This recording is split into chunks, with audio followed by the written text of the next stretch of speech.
Amen. We want to look to the Word of God, and once again, I am indebted to. I did not think it would go this way, but it is going this way in my heart and in my mind, as far as reconciling all things together in what we are talking about, as far as Revelation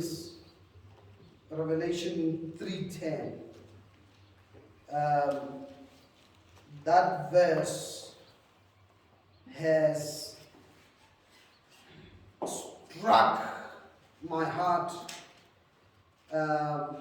in such a way that I am struggling to depart from it.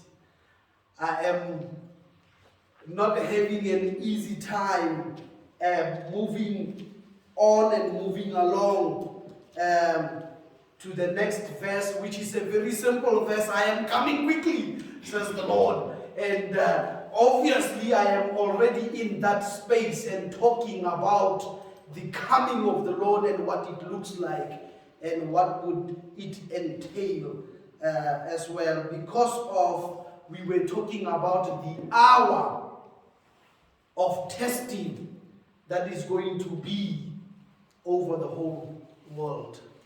That Jesus is saying to the Philadelphian church, he would spare them from it, he would keep them from it, or out of it, as we've been discussing for the past 2 weeks.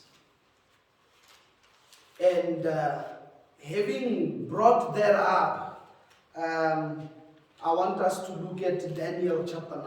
I want to take you to Daniel chapter 9 because I feel like it is important for me to put it together so that it is nice and well packaged before we vacate verse 10.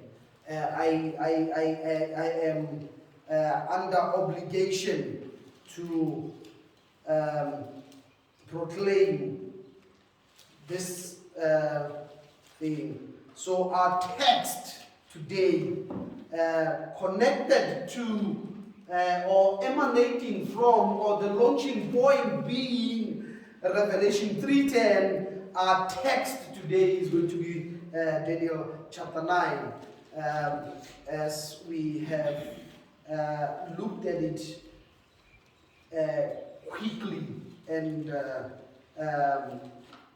in a very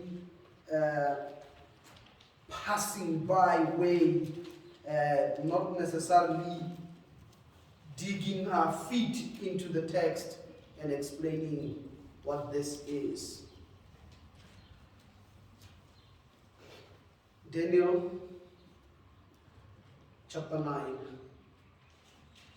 It is Daniel's prayer in Daniel chapter 9. My focus will be in verse 24 to verse 27. That will be my focus on this.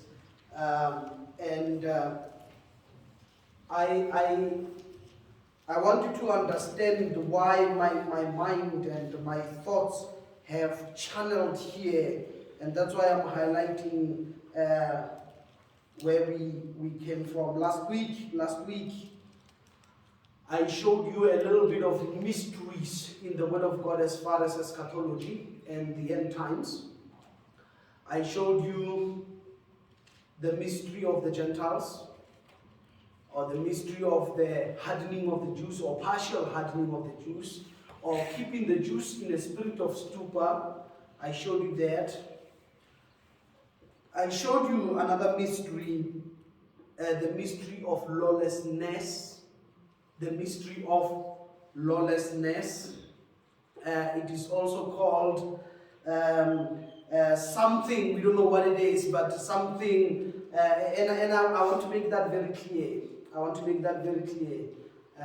This is what we were looking at when we looked at 2 Thessalonians chapter 2 verse 7, where it says that the mystery of lawlessness is already at work, but he who is restraining will do so until he is out of the way. Right? That is the mystery of lawlessness. Evil is existing. People are being bewitched today. It's happening. It's going on. But it is going on under a restraining order. Okay?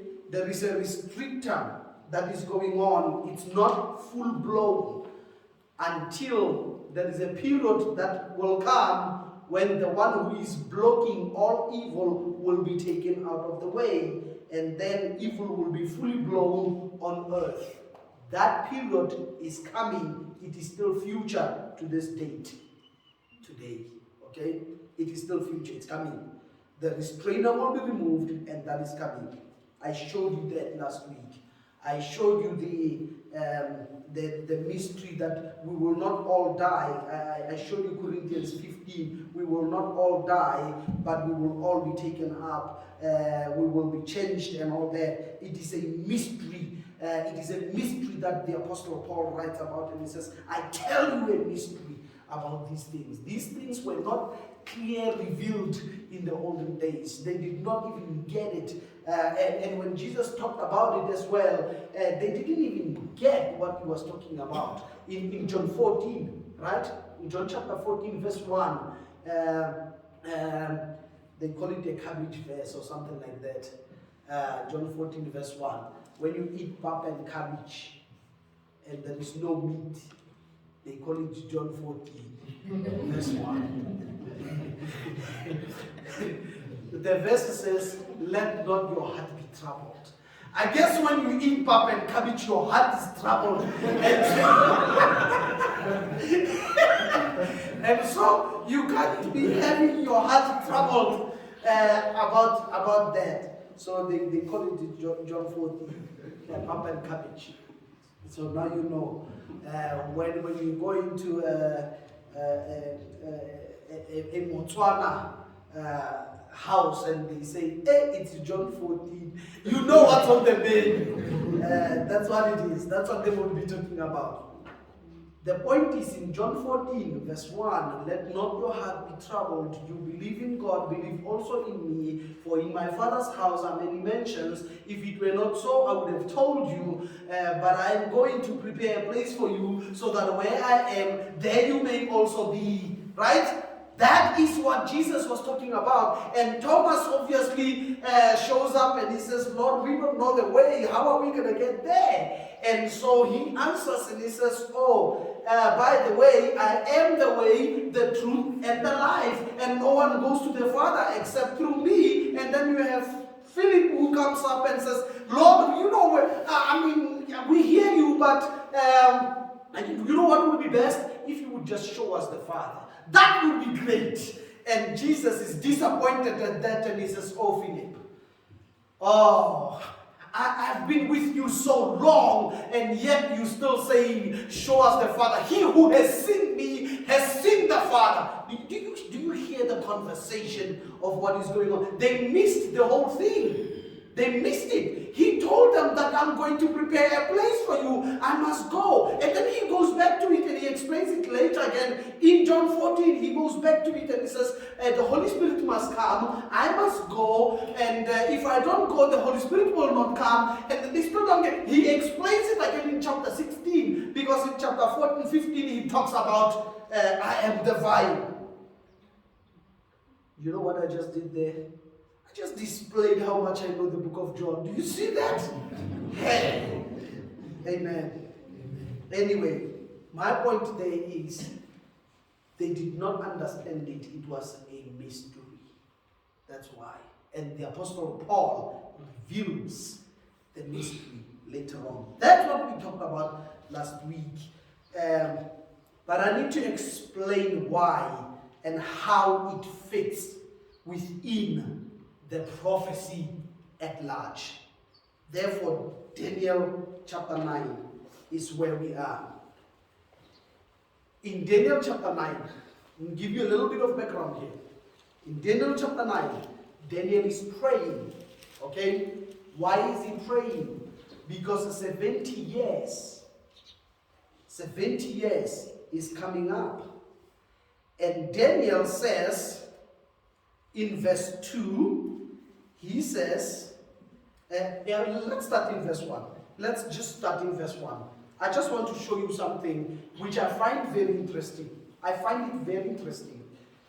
In the first year of Darius, the son of Ahasuerus, a Mede by birth, who was ruler over the kingdom of the Chaldeans.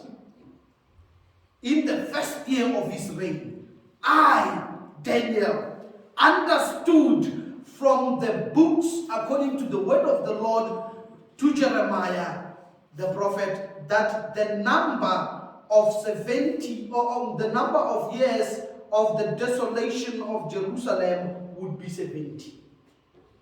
Okay? Okay. Now, for those who were in our Bible study this morning, do you see how that is important? That Jeremiah had written his letter, the prophecies of Jeremiah were written down.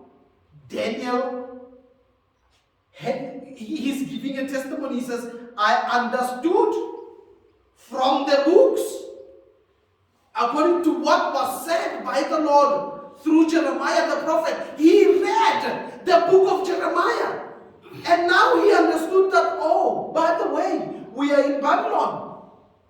We are in Babylon, and it said in Jeremiah that it will be 70 years.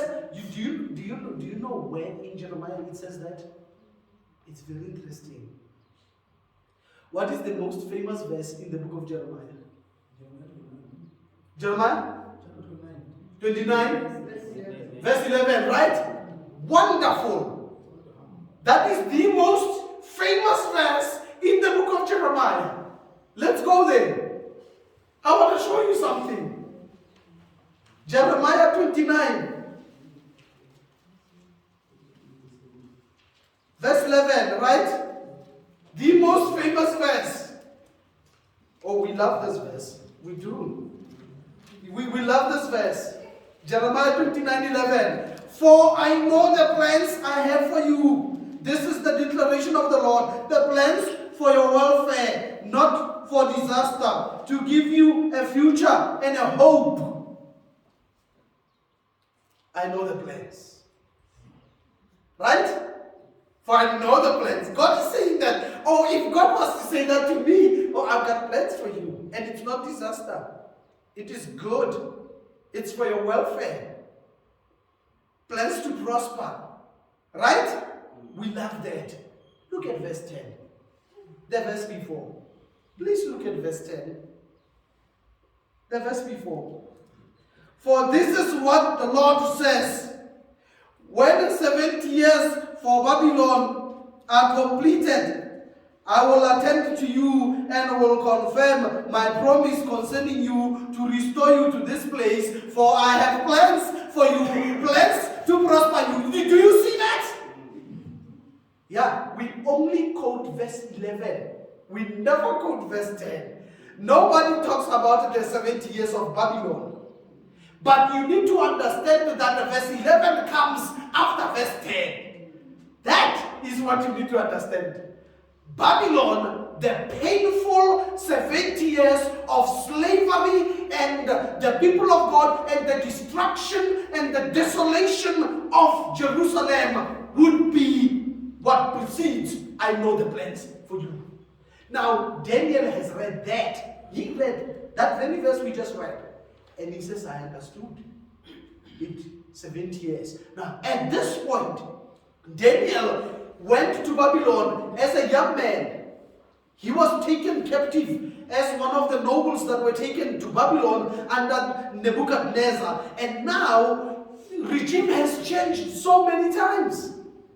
At this point, he is about 84 years old or something like that at this point. He's an old man, and he remembers reading from Jeremiah, and he's saying to God, Lord, 70 years is coming up.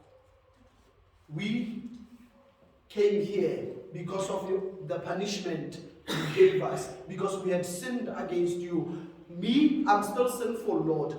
My people are still sinful. What are you going to do for us? How are we going to get out of here? Are you going to extend the 70 years? But you said that after 70 years, you're going to take us out. Is this the time that you take us out? That is his prayer. And this is the long prayer. All of this chapter is almost all of his prayer. And then from verse 20, he explains something. And he says, let's look at verse 20, Daniel chapter 9.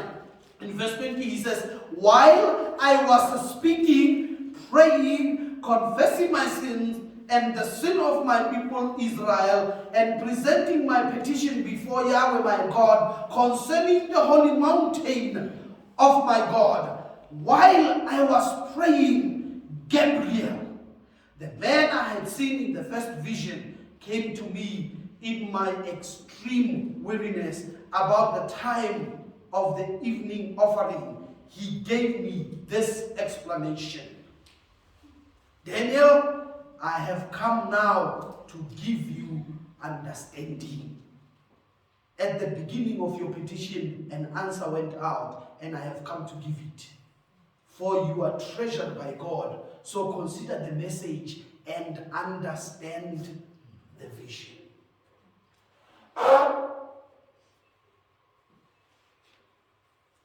So therefore, here comes the prophecy of what would take place. This guy is prayed about the 70 years, and he's given an answer about 70 weeks, something like that, in relation to that, of what he was praying for and all that. But God gives Daniel the outline of the whole future of Israel. All of it. Not just, yes, you're going home or what. He is giving Daniel time frames of when you're going out, what's going to happen, and everything about it as well. And that's why it is important to understand this. I find it interesting that the word understand is repeated here. It is. Daniel, in verse 2, he says, in the first year of his reign, the reign of the son of Ahasuerus, Darius, I, Daniel, understood. He did. He understood. The angel comes and he says to Daniel, I have come, in verse 22, he says, he gave me this explanation. Daniel, I have come now to give you understanding. Verse 23, at the beginning of your petition, an answer went out. I have come to give it. For you are treasured by God. Consider the message and understand vision. The understanding is necessary here. Everything that is being said to you, you need to understand. Of course, that goes without saying. You have to understand everything that you're told. Everything. It's not only this that is important that you understand. Everything said to you, you need to understand it. Otherwise, if you don't understand it, you're confused by it. You need to understand. But I find it interesting that it is more so highlighted more than anything else that we can understand this.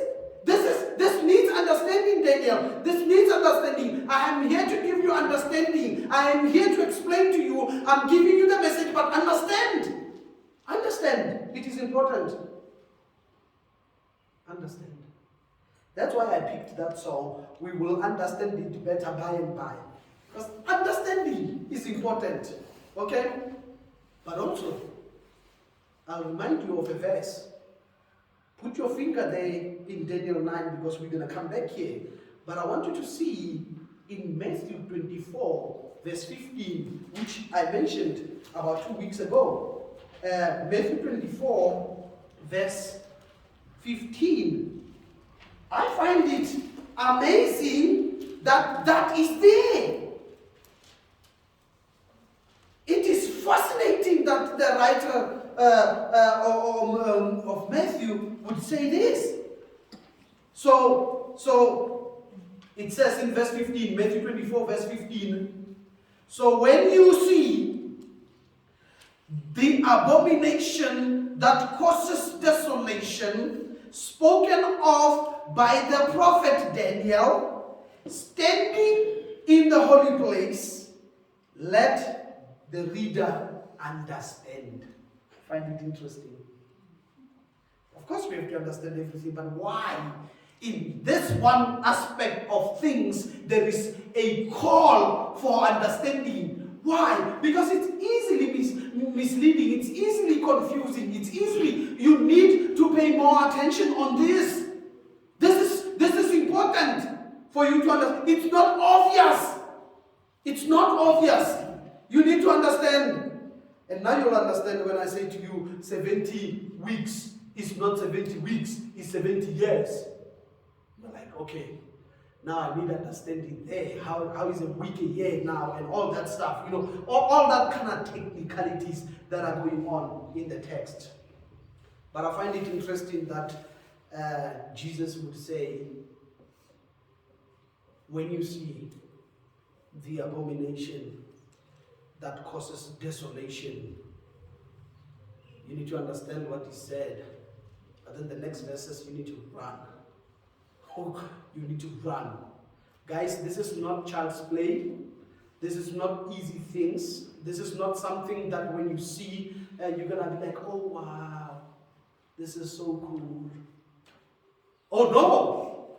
You must now have your running shoes. And Jesus is saying that you better even pray that that day does not come in winter or with pregnant women and all kinds of. This is going to be rough, because immediately when you see that, you must run for your life. You must evacuate. You must leave the place and let it be desolate, because that is what it is. It is an abomination that causes desolation. When you see that abomination that brings about a desolation, that brings about an evacuation of some magnitude, you need to also be joining on that run. You must run to the mountains. You must they must flee. And that's what Jesus is talking about. He says, guys, when that day comes, when you see this, you need to run. Now let me explain a little bit on what that is. According to 2 Thessalonians again, which helps us understand, especially in chapter 2 Thessalonians 2:4, chapter 2 verse 4, tells us that the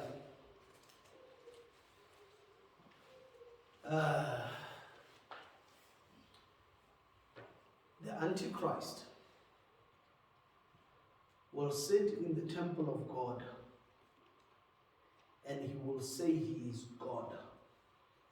He will put a stop to sacrifices and offerings, and he will say he is God. That is the highest abomination you will ever see. A person in the Holy of Holies saying, I'm God. You worship me now. No more sacrifices to this God you talk about. I am God. When you see that, you run for your life. That will be, again, a few verses later, in verse 7 of that chapter, is when it talks about the restrainer is removed. Then you know evil is coming, and it's coming full blown. This guy is going to be functioning with the power of the devil at his exposure. They will try and bomb him. They will try and do all kinds of things to him. He will be there. And something interesting about him also is what I mentioned the other time, that it looks like he has no interest in women. They can't even treat him with women and do all kinds of things, and which has led others to think maybe he is of the other side as well. Anyway, let me put it this way. Maybe at some point, I will deal with the characteristics of the Antichrist and show you exactly what the Bible calls him, what he will do, and all kinds of things. At some point, I will do that. I already have done a study on that a little bit. So that's not my point today. My point is to highlight and explain a little bit of what those mysteries, how they fit in the larger prophetic material. So therefore, let's dive into Daniel chapter 9, verse 24 to 27. I'm just going to run through it and read it through, and then I will begin to show you a few things that I feel like they are incredibly important. Okay. Daniel 9, verse 24. 70 weeks are decreed about your people and your holy city, to bring the rebellion to an end, to put a stop to sin, to wipe away iniquity, to bring in everlasting righteousness, to seal up vision and prophecy, and to anoint the most holy place. Know and understand this: from the issuing of the decree to restore and rebuild Jerusalem until the Messiah the Prince will be 7 weeks and 62 weeks. It will be rebuilt with plaster and moat, but in difficult times. After those 62 weeks, the Messiah will be cut off and will have nothing. And the people of the coming prince will destroy the city and the sanctuary, and the end will come with a flood. Until the end, there will be war and desolations are decreed. Verse 27. He will make a firm covenant with many for 1 week, but in the middle of the week, he will put a stop to sacrifice and offering, and the abomination of desolation will be on a wing of the temple until the decreed destruction is poured out on the desolator. Okay. First thing first. There is 70 weeks. These 70 weeks are decreed. It is something written out, something established by God. It is decreed. It will not be resent. It will not be amended. It will not change. It is a decree of the divine. It is a decree that comes from heaven. It's a decree from God's throne. It is a decree that will not fake. It will happen. It is a decree of God. God has decreed that there will be only 70 weeks. Okay? Only 70 weeks until the end. Only 70 weeks. Okay? Great. Now look at 70 weeks. Now, and then it says, this decree, I want you to see these things that are in the text very clearly. This decree is about your people, Daniel, your people, and your holy city. Okay? Very important. Don't put yourself in there. Okay? You are not there. It is for the people of Daniel, and it is for their holy city. Okay? Let me explain that. It is extremely Jewish. Extremely Jewish. And it is Jerusalem based. Okay? It is for your people and your holy city. This is talking about Jerusalem, and it is talking about the Jews. They have 70 weeks only. They don't have more than that. They have only 70 weeks. It is them. The reason why I'm highlighting that is because sometimes we mess it up because we put ourselves in there and we are not. And I find it interesting. 70 weeks is divided into 3 sections. 3. Okay? It says there, verse 25. Verse 25. Know and understand, again that word is there. Know and understand this. From the issuing of the decree to restore and rebuild Jerusalem until the Messiah, the Prince, will be 7 weeks. That's the first division. Okay? It will be 7 weeks. And then 62 weeks. So you have 2 divisions there. You have 7 weeks and you have 62 weeks. That's the second division there. The last week is the week in verse 27. That makes it all 70 weeks. 7 plus 62 is 69. Plus 1 is 70. 70 weeks. It is divided into 3 sections. There's a reason why it is divided into 3 sections. Okay? It is important that you see that. Now, we said the 7 weeks are not weeks, they are years. So 7 times 7 gives you what? 49, right? Yes, if my math is right, that's what it is. It gives you 49. It took them about that long to rebuild Jerusalem. That's exactly how long it actually took them. But it's very interesting. It says you need to count from when? From the issuing of the decree to rebuild Jerusalem. Guess what? Nehemiah. It happened that Nehemiah was busy attending to the king, and some guys came from home. These guys were still in Persia at that time. They were under Ahasuerus, or I think Nehemiah was Artaxerxes.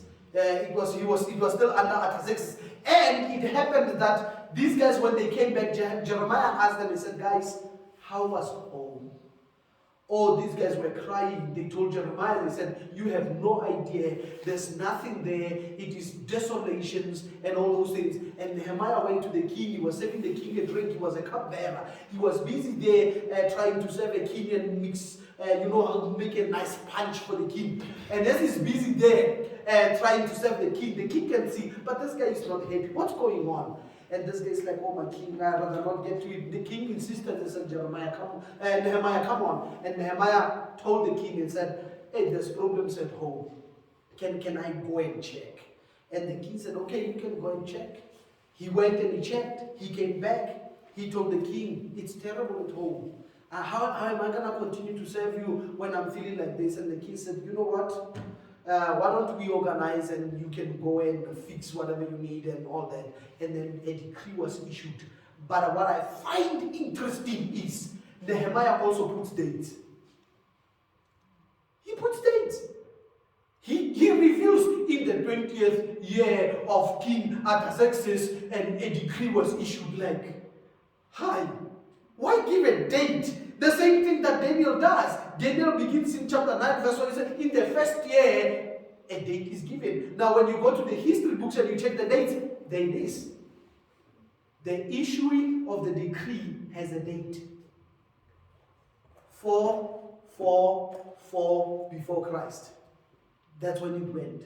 The issue of the decree. So from there, we can count. Okay, fine. It took about that long to actually go and rebuild. Fine. And then there's a division, another set of 62 weeks. That 62 weeks, which now becomes 69 weeks when you add the Nehemiah. From Nehemiah now, all the way you've got 69 weeks. When you count that, all the way to 69 weeks, and it says, and the Messiah will be cut off. In verse 26 it says, after 62 weeks, the Messiah will be cut off. Now we're like, whoa, okay, let's count from Nehemiah, the issuing of the decree, all the way to that day that Jesus died on the cross in Nisan the 14th, AD 33.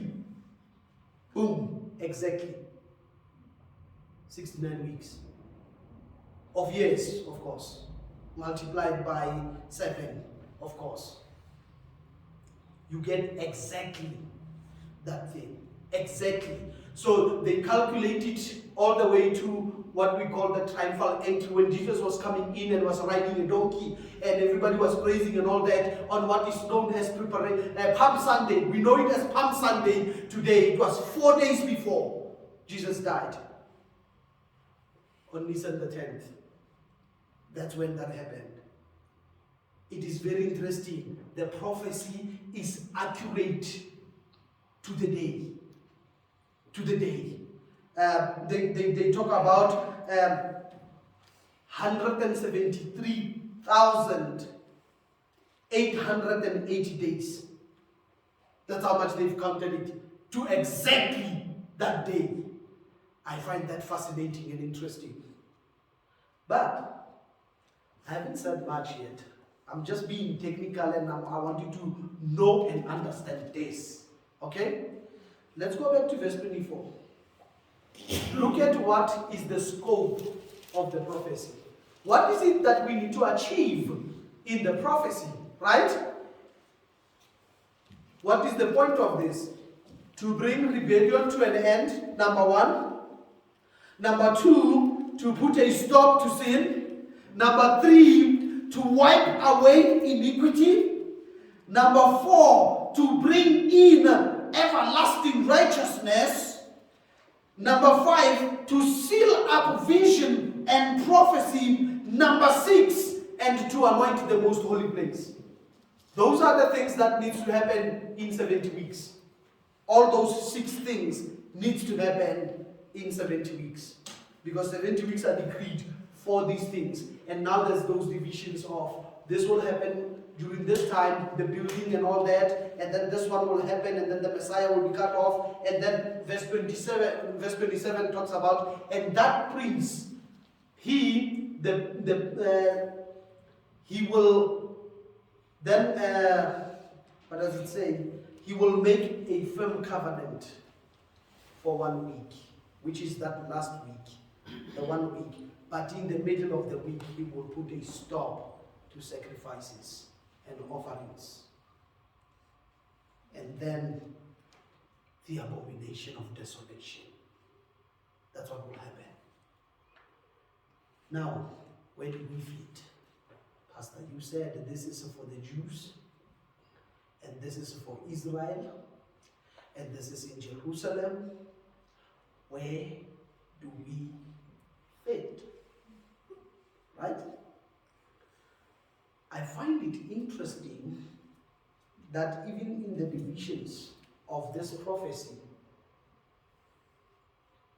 the 1 week is placed on its own. The last week is placed on its own.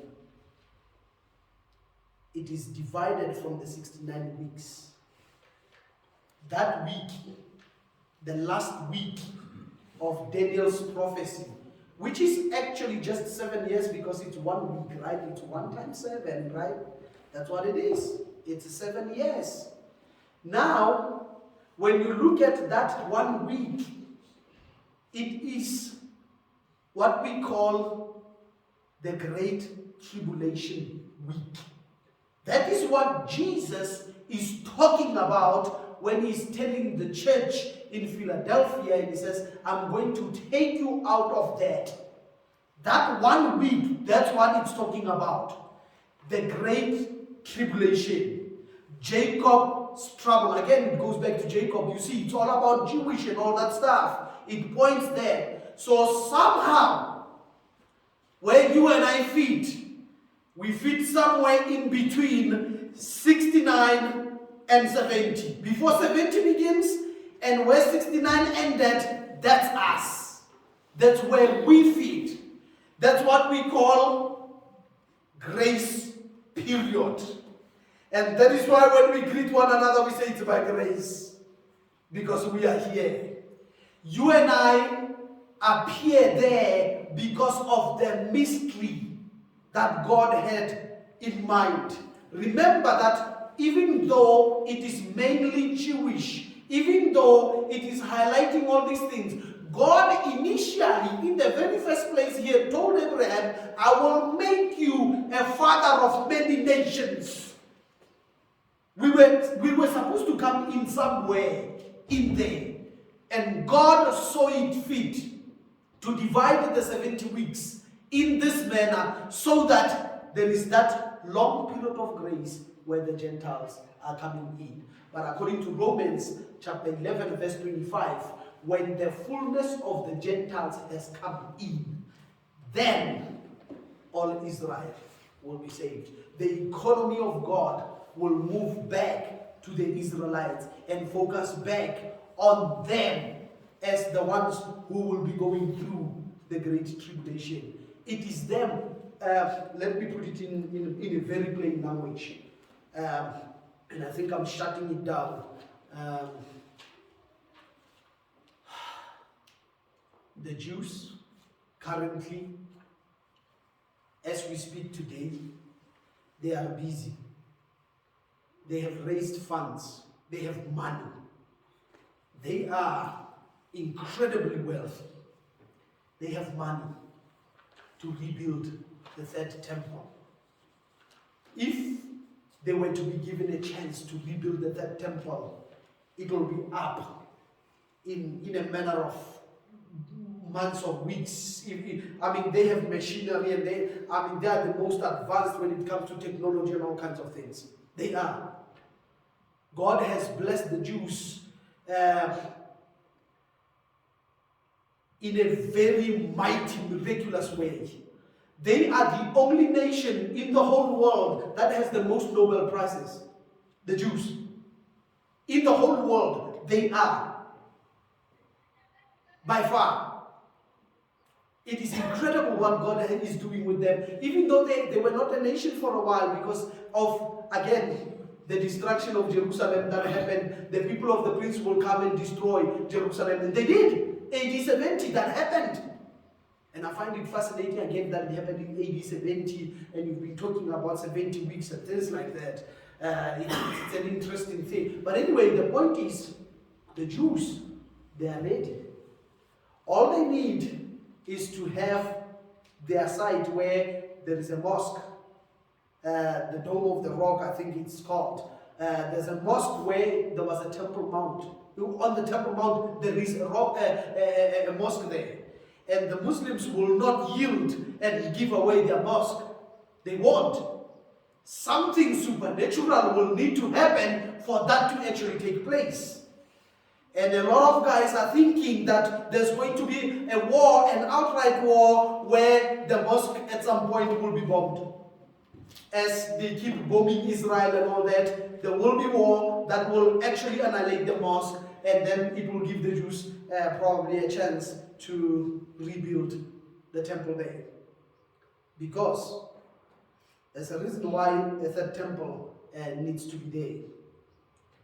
The Antichrist must sit in the temple and say, I am God. They don't have a temple now. They don't.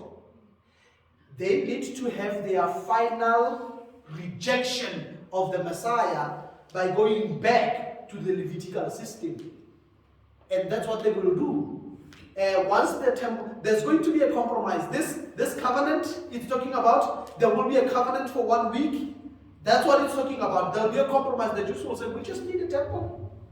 And then there'll probably be, the war will stop. This guy will be able to strike a deal. And that will allow the Jews to have their own temple. And then sacrifices will begin and resume. They have traced among themselves the guys who are called the Kohahites, who have a special DNA of priesthood. I'm talking about current, recent things. This is stuff of today, they have been training those guys, the Jewish rabbis have trained them on how to handle temple sacrifices. They are ready. They are only waiting. Do yourself a favor, go Google Third Temple Institute and you'll find all the stuff that I'm talking about. It's there. It's literally there.